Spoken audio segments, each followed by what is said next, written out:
Olá, amantes e praticantes da psicanálise. Aqui quem fala é Cláudio Nascimento, professor, pesquisador e psicanalista.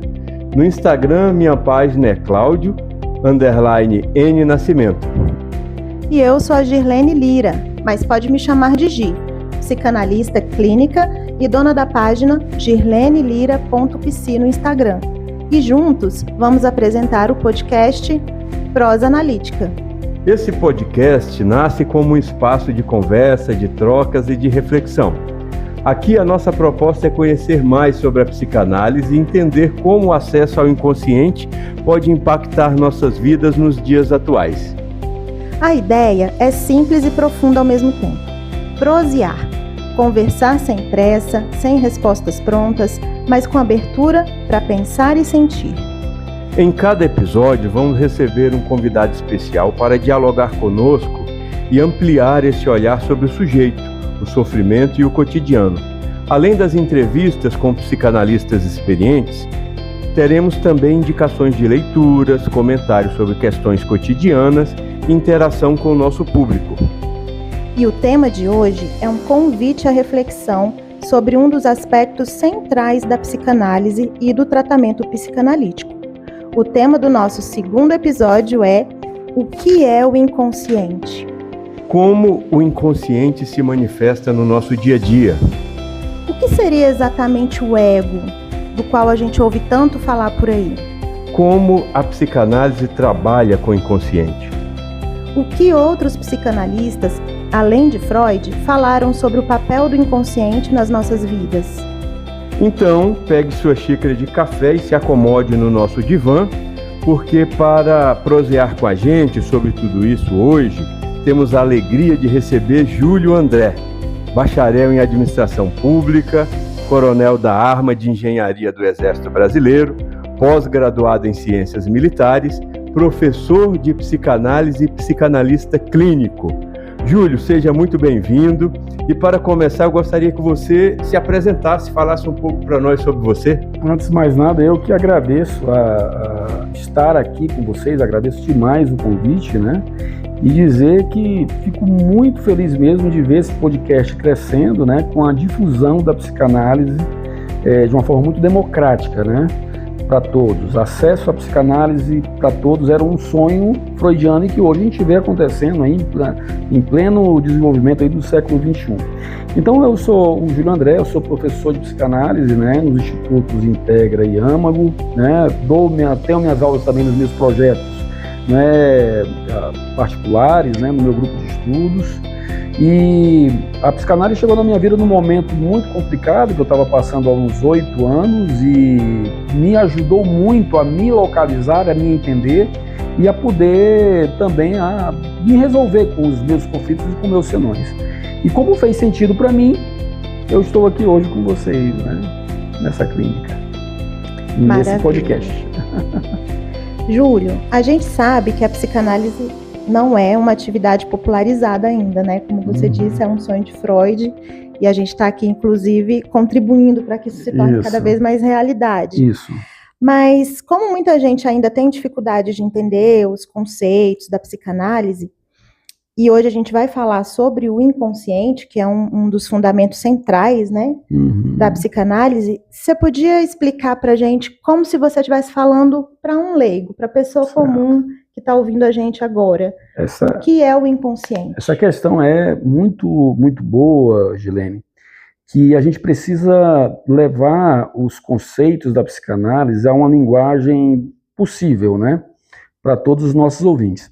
Então, quando a gente pensa na questão do inconsciente, e tem um livro muito interessante, né, que é um livro de Elizabeth Rudnescourt, o livro O Inconsciente Explicado ao Meu Neto, em que ela vem falar da questão do inconsciente como uma parte do nosso psiquismo para onde são deslocados todos os sentimentos, todas as partes daquilo que não é aceito na nossa consciência.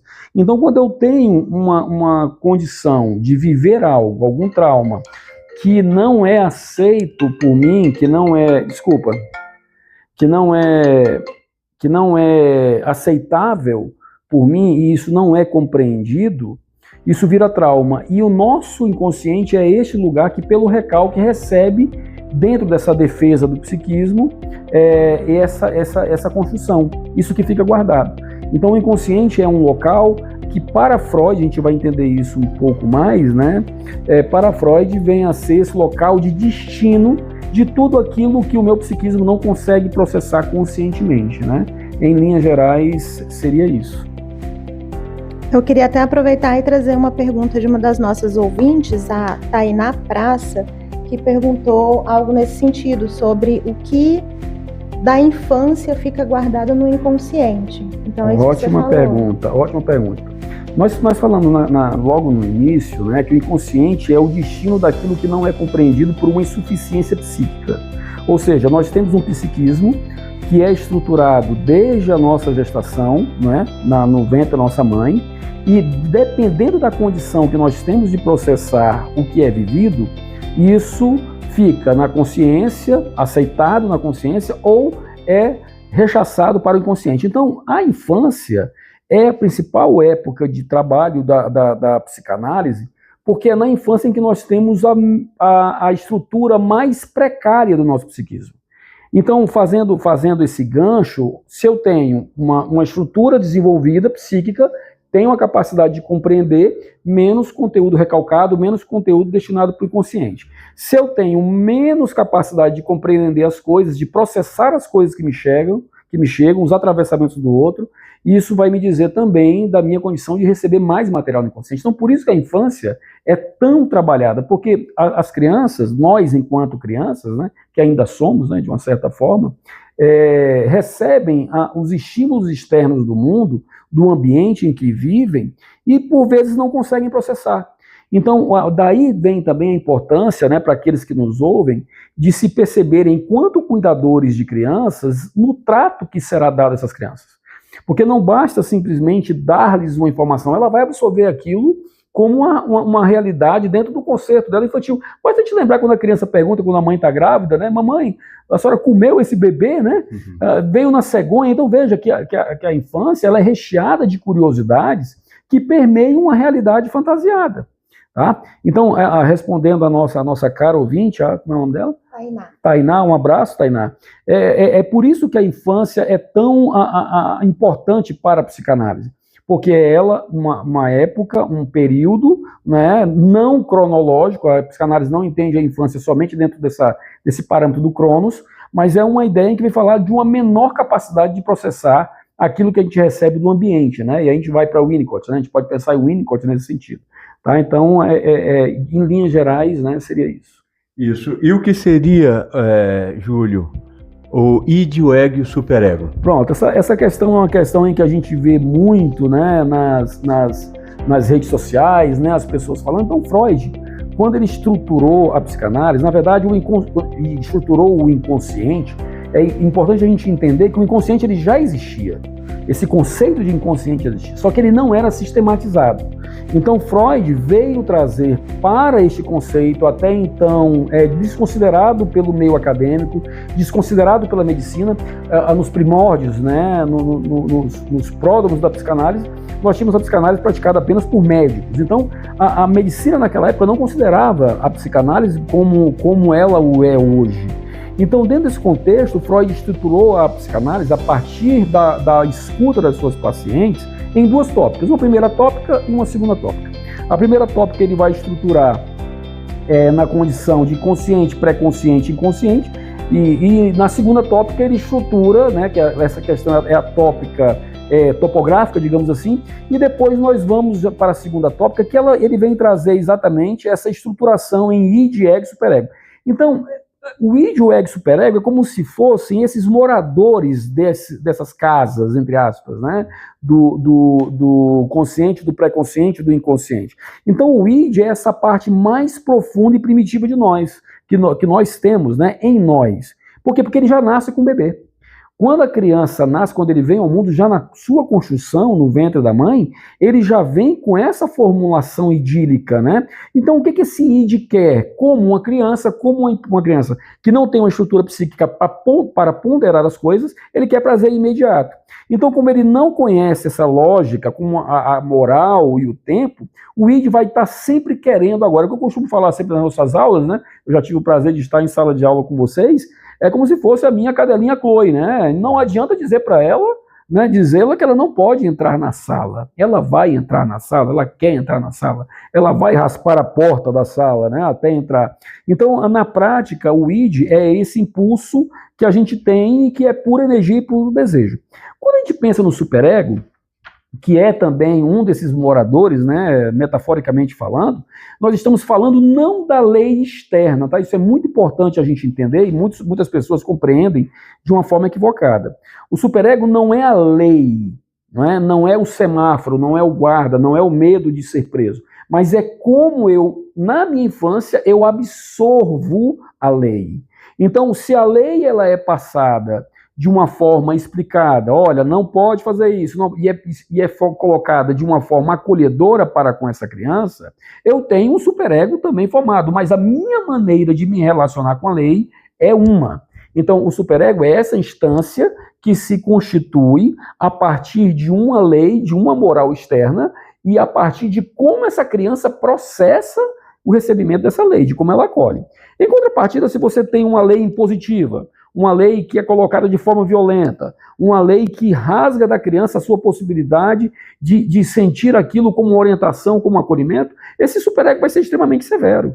Percebem essa questão? Então, o superego, ele não é a questão somente da moral, dos costumes, né, da Constituição, não. É como a criança absorve isso. E o ego, né, a gente pode dizer que o superego é esse juiz, né, interno, que a gente aprende a processar. E o ego é um pobre equilibrista, né, como diz Elizabeth Roudinesco nessa sua obra. Né?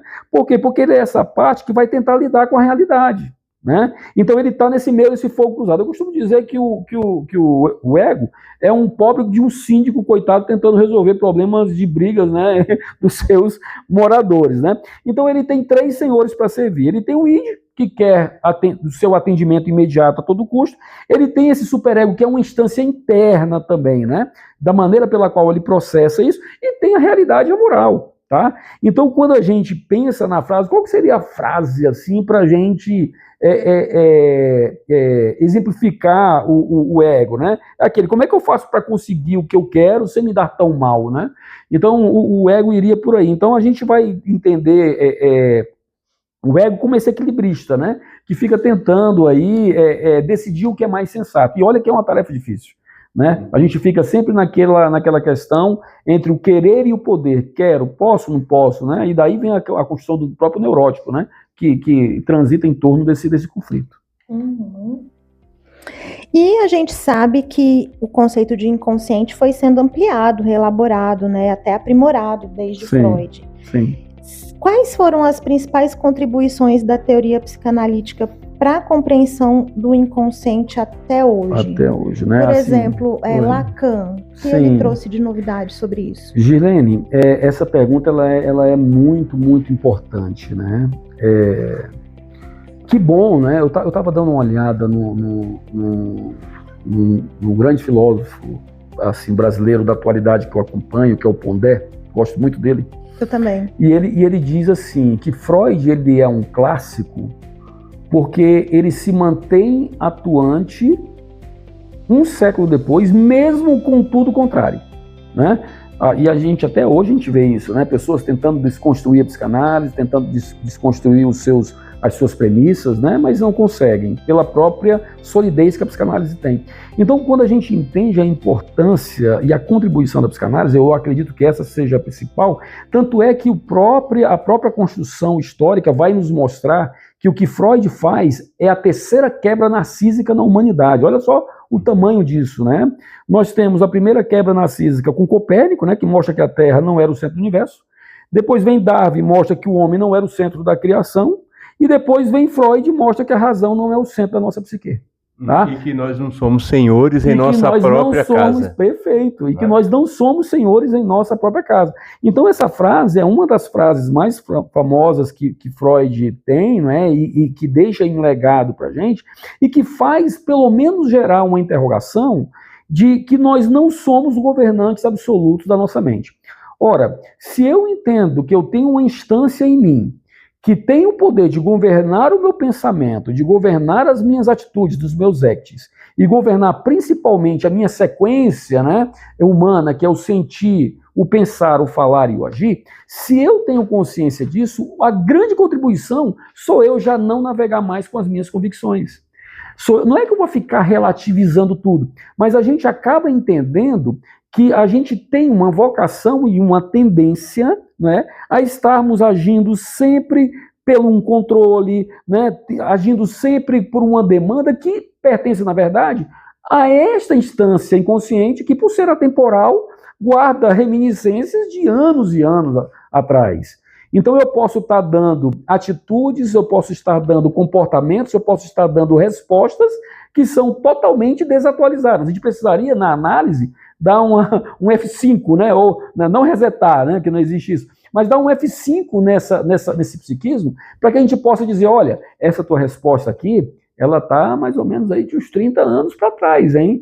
Olha como é que você está respondendo a isso. Olha como que você está trazendo as representações dos seus traumas para a sua relação do cotidiano, com a sua família, no seu trabalho. Então, essa que eu vejo que é assim, uma das grandes contribuições, né, da psicanálise. E isso, de uma certa forma, Gilene, não é algo ruim. Por quê? Porque na medida em que a gente se percebe humano, entendemos que nós somos movidos por essas forças, né, que nós mesmos desconhecemos, vai fazer com que a gente, de uma certa forma, caia daquela perfeição moral que a gente tem, daquela cobrança excessiva que a gente tanto tem. Eu não estou falando aqui, não estou trazendo um convite à mediocridade, né? Não se trata disso. Mas o que nós estamos falando é que, ao entendermos que nós temos esse morador dentro da gente, essa casa dentro da gente, a gente passa a se olhar com mais acolhimento, a nos entender. Quantas e quantas pessoas vocês conhecem que dão um discurso dos 50 anos para a atitude dos 15 e se cobram por isso? Só que com 15 anos o seu discurso era de 15,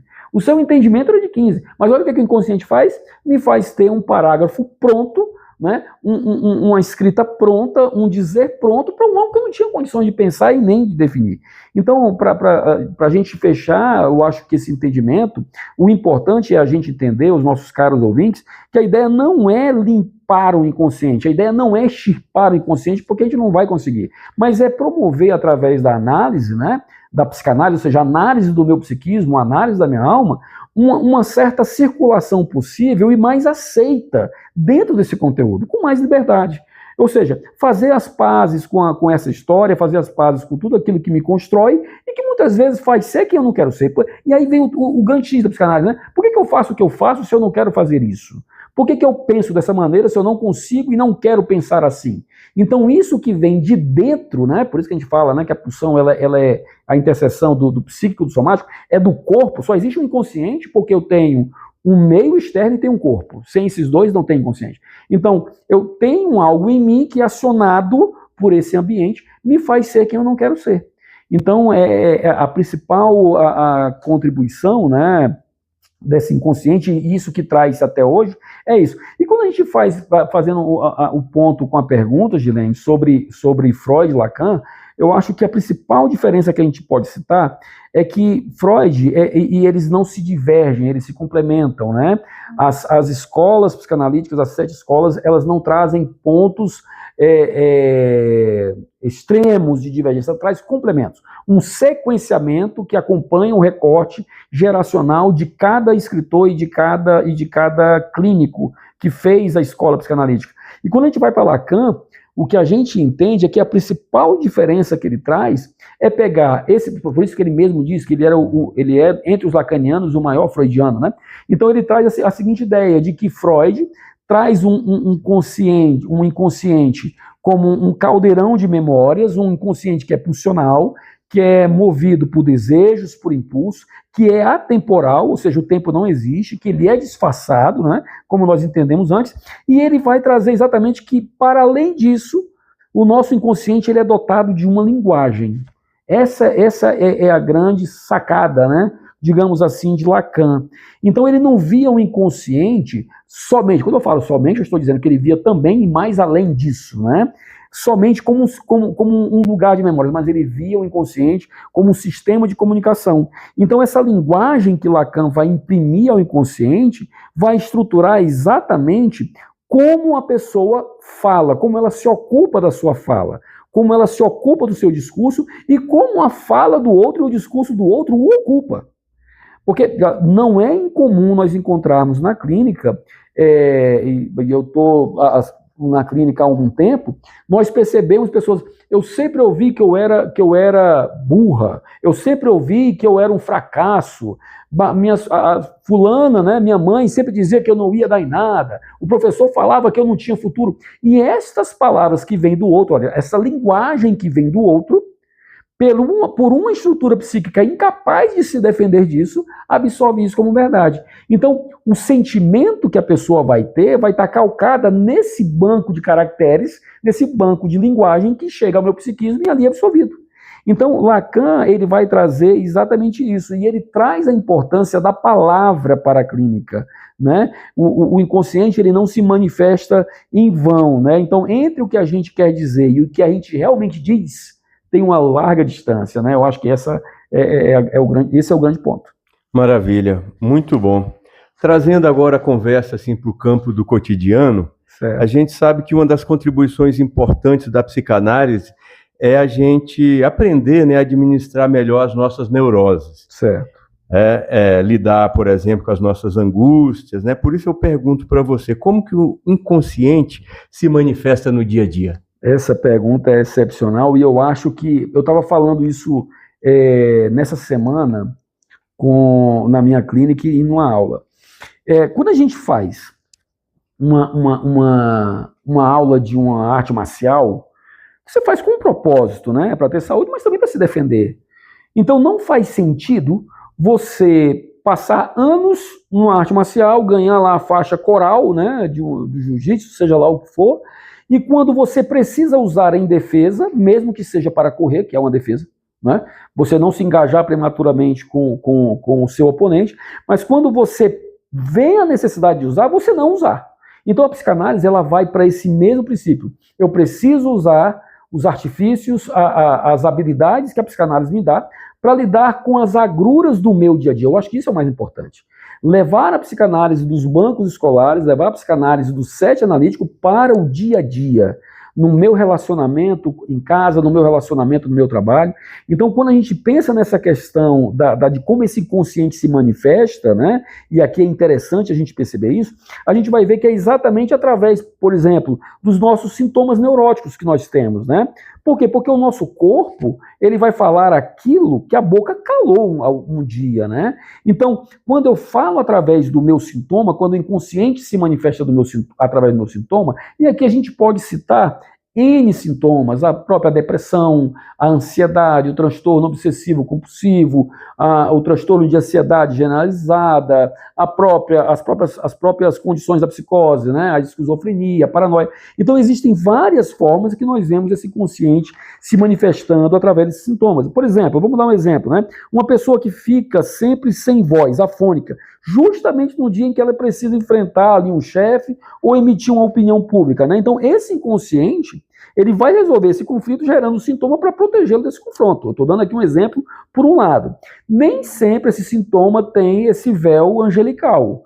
Ele pode trazer também condições muito precárias, né? Mas que é uma forma substituta de lidar com esses traumas, tá? Uma outra forma que a gente pode perceber no dia a dia a manifestação do inconsciente é exatamente com aquilo que a gente repete. Por exemplo, a gente às vezes costuma dizer, cara, eu tenho uma tendência a escolher pessoas que são desse padrão.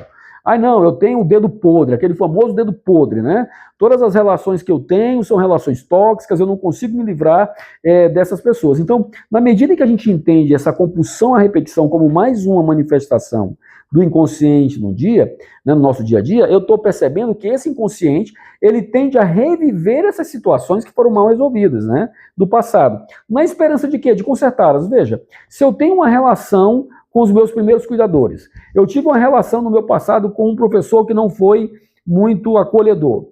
Essa sensação que é absorvida por mim de uma forma precária, ela vai tentar se repetir para ser consertada, né? Então, o inconsciente, ele joga isso para a consciência para dizer, vai lá e se resolve.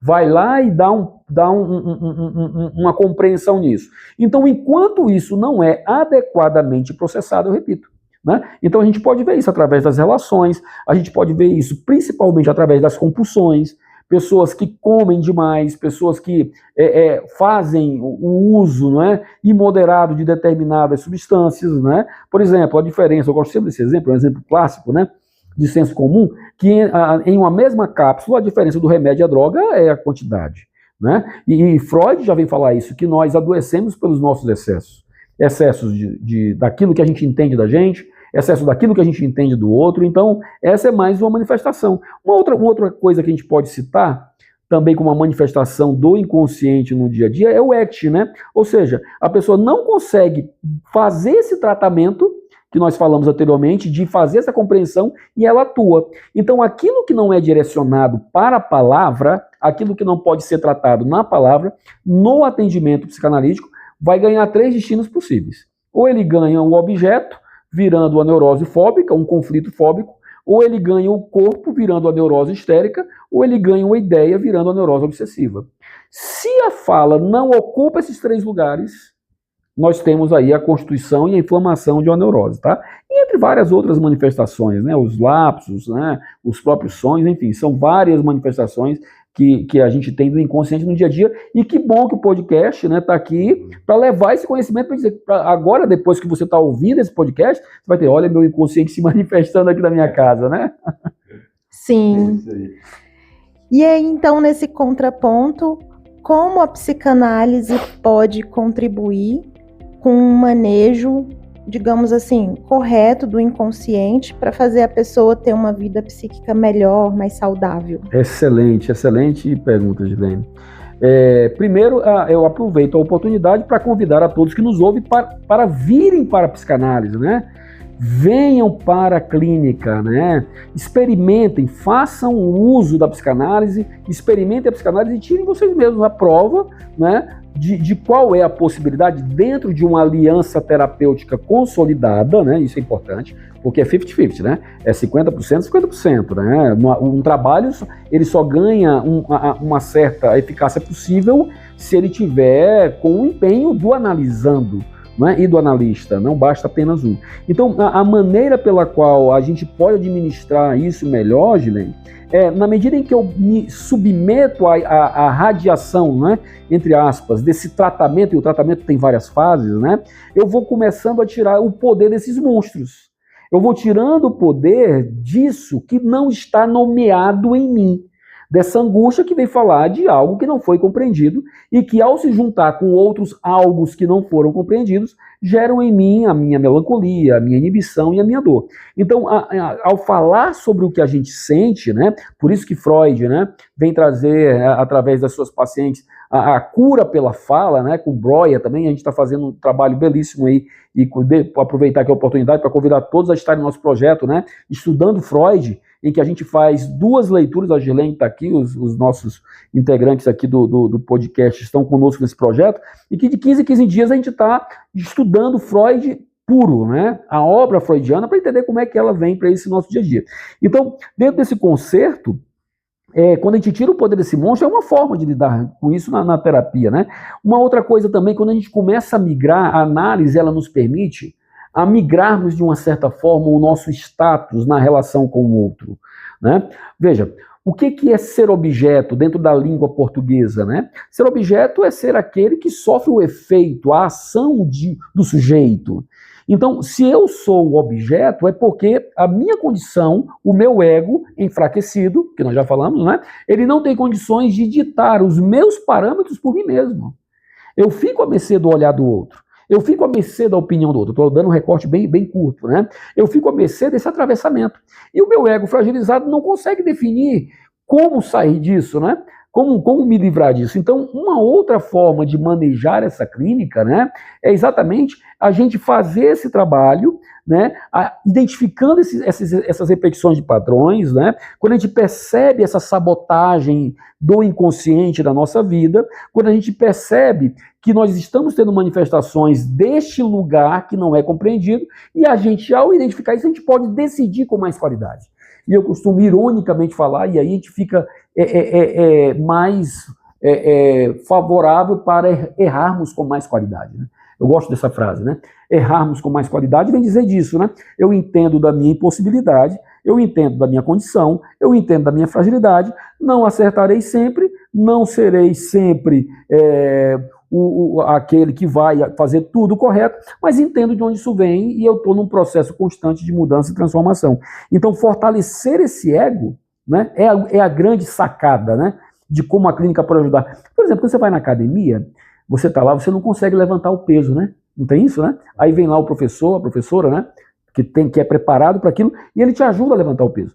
Então a psicanálise, ela de uma certa forma, ela se predispõe através do seu analista, esse analista ser um ego supletivo, em que ele vai te ajudar a pensar as suas questões melhor. Ele vai te ajudar a construir teses e hipóteses, sempre articulações, né? A psicanálise não trabalha com afirmações e com absolutismos, ela vai trazer a possibilidade de você se perceber melhor na sua construção. Então eu acho que tem várias outras, né? A gente poderia ficar aqui discorrendo horas a fio, mas essas eu creio que sejam as principais.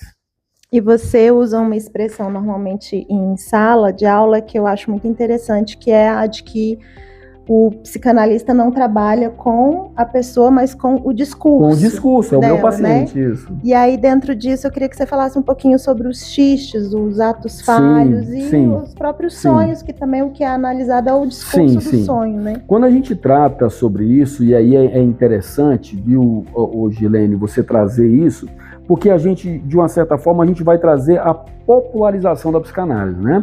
Porque, olha, quando eu falo da questão dos sonhos, eu estou falando exatamente daquela condição de me perceber com um desejo reprimido, tá? É uma manifestação.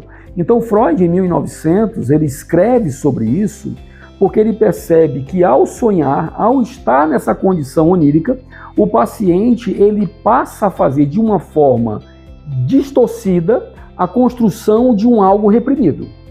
Tá? Então, quando Freud entende isso, ele vai articulando elementos desse sonho com uma tese, com uma informação. E o sonhador, ao receber essas articulações, vai construindo a interpretação. Quem interpreta o sonho não é o analista, é o sonhador. Então, os sonhos é uma dessas manifestações. Quando a gente fala da questão dos lapsos, né, a questão dos atos falhos, a gente vem trazendo também outras manifestações disso, né? É aquela questão do que a gente sempre fala, né? Não era isso que eu queria dizer. Pronto, é lembrar do Chaves, né? Foi sem querer e querendo, né? O próprio Chaves faz isso, Sim, né? Inclusive, então, o próprio ato falho, né, não é só verbal, né? Não é só verbal. Às vezes a gente esquece um objeto em casa, esse objeto está ali em cima da mesa, a gente passa por ele e não enxerga de jeito nenhum. Sim. Então, por exemplo, quando a gente está falando do sonho, eu estou falando dos desejos proibidos, né, que aparecem disfarçados. Quando eu falo dos lapsos, eu estou dizendo de uma palavra querendo dizer outra, né? Tem aquele exemplo clássico, né? Você termina uma relação com uma pessoa, aí tá lá, você acabou de terminar com o João, aí conheceu o Márcio, né? Aí quando você vai falar com o Márcio, João, aqui João, né? Então a gente tem esse exemplo, né? E os sintomas, aquilo que a gente já falou, né? Então temos lá os sonhos, os atos falhos e os lapsos e os xistes, né?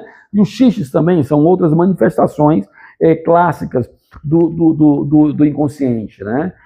Os xistes eles já vem falar mais dessa questão daquela piada, daquela parada sarcástica em que você quer dizer algo através de outro algo, né? O humor é uma das grandes manifestações disso. Eu posso, né, falar tudo. A gente tem aquele filme, né, interessante pensar naquele filme do Coringa. O Coringa ele tem aquele sintoma da questão do humor sarcástico, né, daquele humor doentio, mas que na verdade por ali, em cada piada, em cada construção daquela que ele tem, né, em cada crime que ele cometia, ele tinha uma dor ali escondida, né? Tanto é que ele tinha essa questão sintomal quando dava no filme, né, essa coisa de se perceber linkado com a sua história e ali um mal acontecendo e assim se manifestando. Muito bem, Júlio, nós estamos chegando ao final desse segundo bloco. Ah, que pena. Pois é, mas é só o segundo bloco e é aquele momento em que a gente tem esse papo mais direto, né? Certo. E aí, para finalizar esse bloco, a gente gostaria que você falasse um pouco do seu inconsciente, né? Sim. Como foi sua relação com o seu inconsciente desde que você ingressou na psicanálise? Como é que se deu esse processo?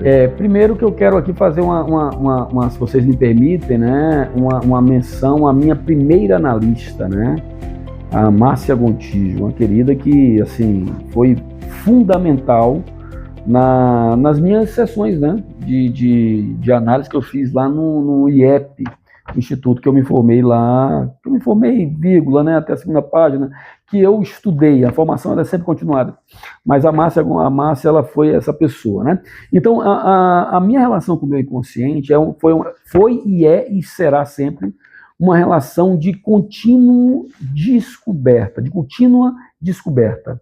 Por quê? Porque a cada dia que passa, eu vou tendo a oportunidade de entender esse estranho que habita em mim. O Lacan falava isso, né? A questão do estranho que habita em mim. Existe um estranho. Eu sei que sei, mas não sei que sei, né? Não sei o porquê sei. Então, veja, e é algo assim, né? Me perdoem se porventura eu falho nesse momento, nessa citação.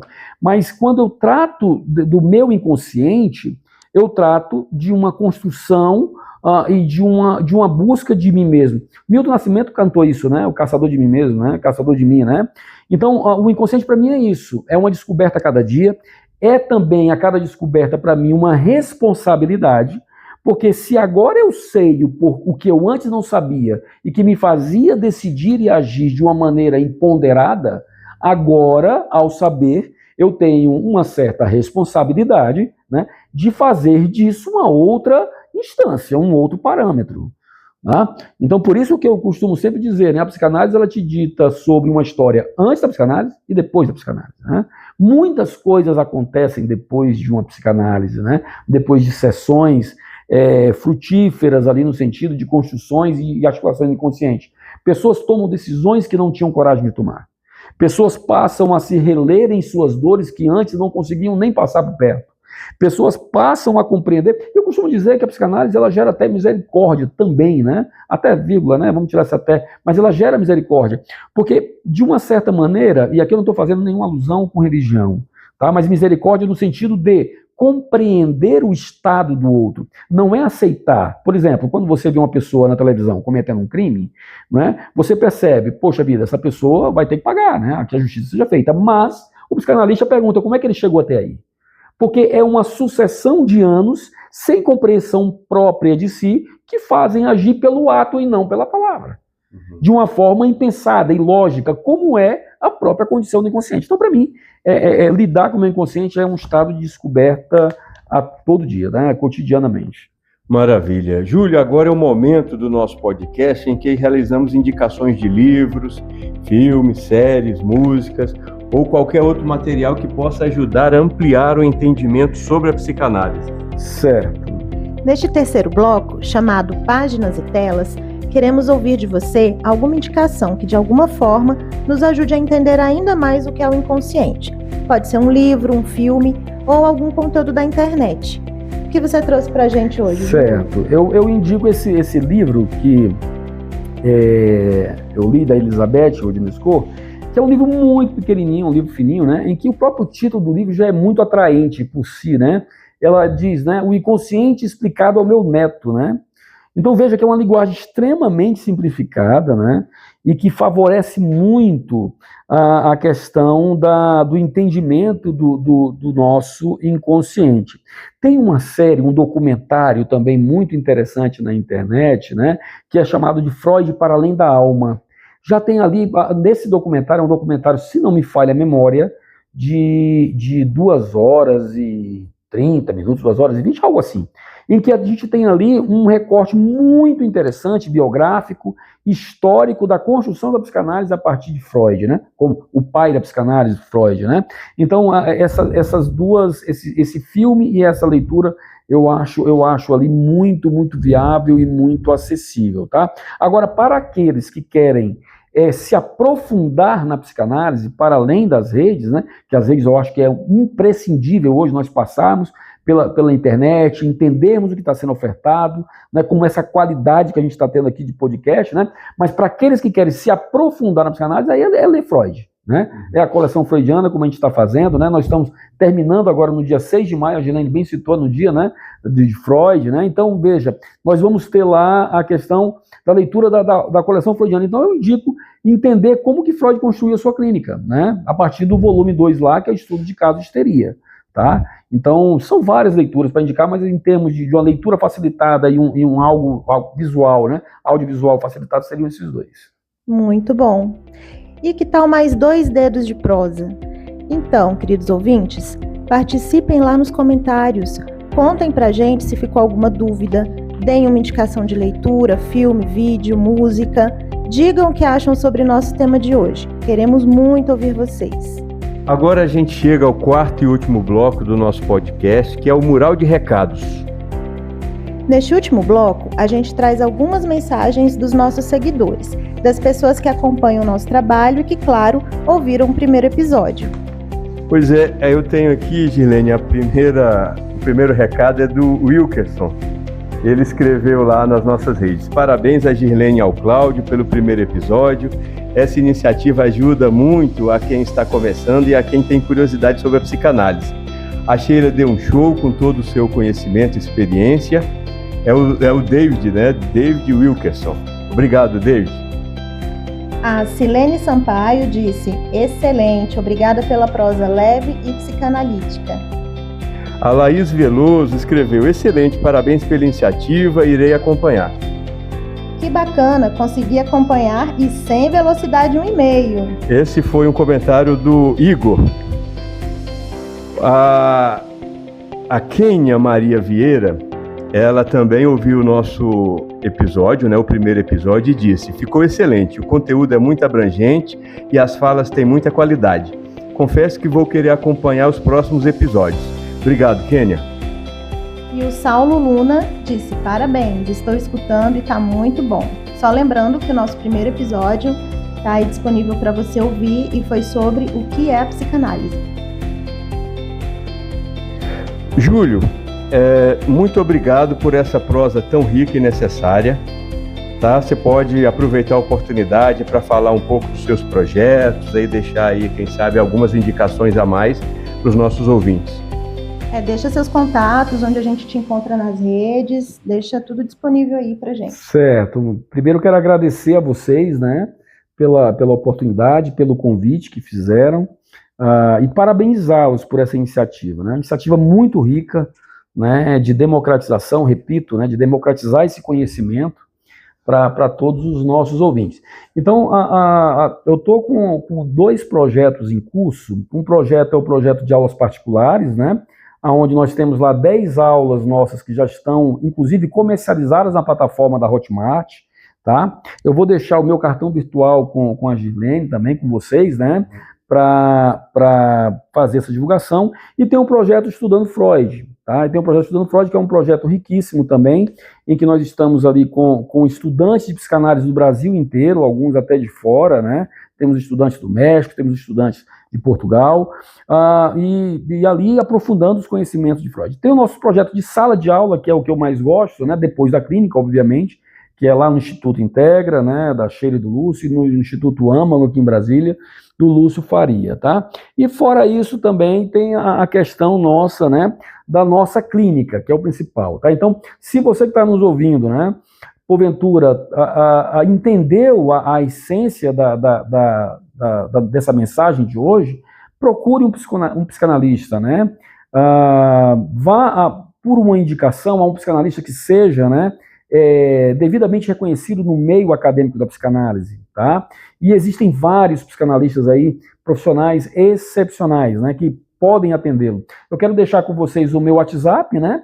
O meu telefone é 84, ainda é lá da época que eu morava no Rio Grande do Norte, 84, repetindo, 998191221. Tem lá o meu Instagram, que é @JúlioAndréPsican, e também é o mesmo endereço Júlio André Psicão, meu canal do YouTube, tá bom? Então, um prazer muito grande estar com vocês aqui. Muito obrigado mesmo pela oportunidade e parabéns pelo trabalho de vocês. Nós é que agradecemos a sua disponibilidade, a sua generosidade de compartilhar com a gente um pouquinho do seu conhecimento. Muito obrigada mesmo. Bem, gente, se esse episódio fez sentido para você, siga o Prosa Analítica, compartilhe com quem pode se interessar e permita-se refletir sobre o que ficou dessa conversa. A gente se encontra no próximo episódio. Até lá! E lembre-se, escutar a si mesmo também é um ato de cuidado.